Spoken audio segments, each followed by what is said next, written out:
Li Marmarayê bagerê di danê êvarê de dest pê kir. Bager bi hêzekê tund rabû û li zawî di saetekî de gihîşt 7 kîlometroyê. Ji ber bagerê ava behra Marmarayê rabû, pêlên bilind çêbûn. Keştiya ku sefera Mudanya û Qabataşê dikir di nava pêlên behrê de ma.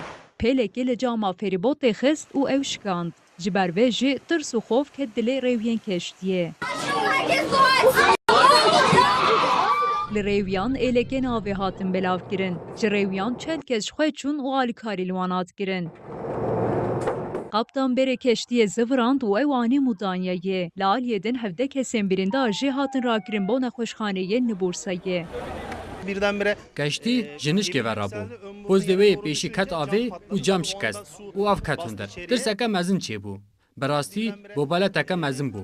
Heman pêşha serê keştiya Afşa û Yênîqapiyê jî. Keştî di nava pêlên tund de ma û nekarî biçe Yênîqapiyê ji ber vê berê xwe da Büyükçekmeceyê. Hinek rêwî ketin nav tirs û xofê. Keştî qederekî dirêj li ser behrê ma û piştî ku bager kêm bû hat Yênîqapiyê. Li Bursa û Stenbolê jî ji ber bagerê hin seferên şeveqê hatin betal kirin.